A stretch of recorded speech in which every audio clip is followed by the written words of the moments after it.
쌤, 우리 애가 초등학교 때는 분명 수학을 잘했는데 지금은 왜 이렇게 못하는지 모르겠어요. 제가 6년간 학생들을 가르치면서 중1 어머님들께 매년 수도 없이 반복적으로 듣는 말입니다. 초등학교 때는 무난하게 잘 해왔다고 해도 중학교로 올라가면서 공부 난이도와 환경이 완전히 바뀌기 때문에 중1 올라가자마자 난관에 봉착한 학생들이 정말 많아요. 특히 1학년 1학기 때 시험을 안 보는 부분, 자유학기제로 인해 생기는 문제들이 그 다음 학기 그리고 2학년에 와서 한꺼번에 드러나는 경우가 많거든요. 그런데 이런 현상을 예방하는 게 생각보다 어렵지는 않습니다. 중학교 입학 전 1, 2월 달 2달 동안 올바른 방법으로 대비하고 딱 3가지만 신경 써주셔도 중학교 3년 수학 공부를 훨씬 수월하게 만들 수 있습니다. 오늘은 제가 실제 가르쳤던 학생들의 사례를 통해 예비 중1 학생들이 수학에서 꼭 챙겨야 하는 3가지를 말씀드리겠습니다. 영상 끝까지 보시면 아이가 중학생 돼서 수학 때문에 고통받는 일이 절반으로 줄어들 거라 장담합니다.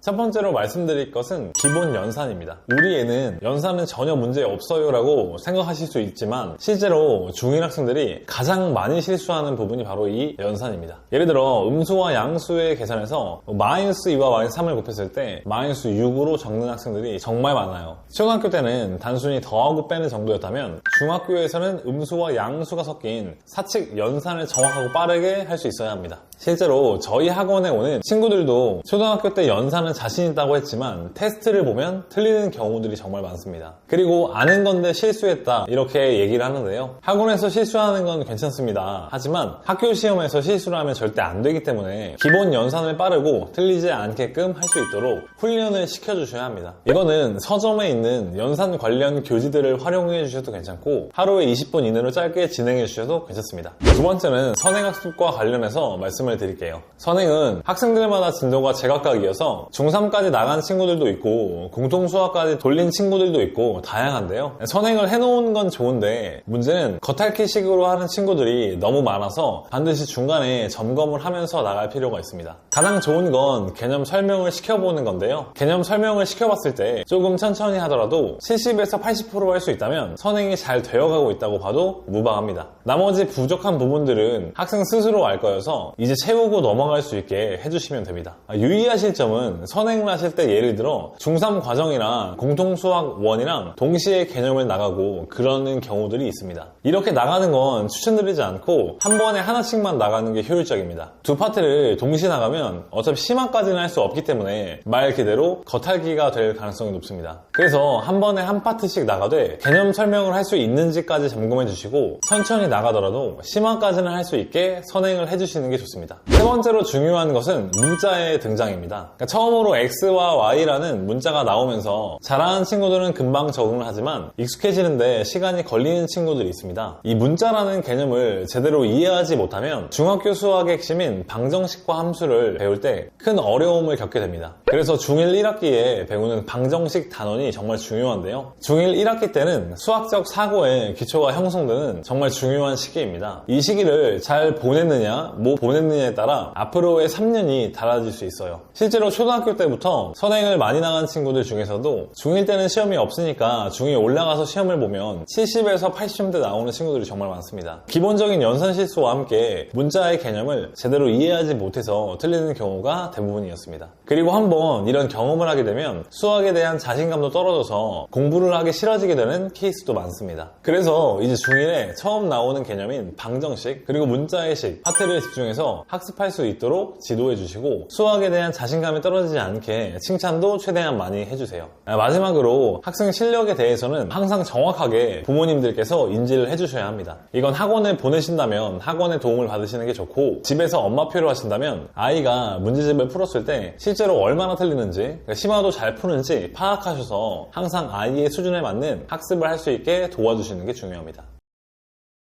네, 여기까지 중학교 1학년 올라가는 학생들이 겨울방학 때 해야 할 수학 공부법에 대해서 말씀을 드렸습니다. 이 시기에 가장 중요한 거는 수학에 대한 흥미와 자신감입니다. 우리 아이들이 수학을 두려워하지 않고 재미있게 공부할 수 있도록 도와주시면 좋을 것 같습니다. 오늘도 영상 시청해주셔서 감사합니다. 성장수학이었습니다.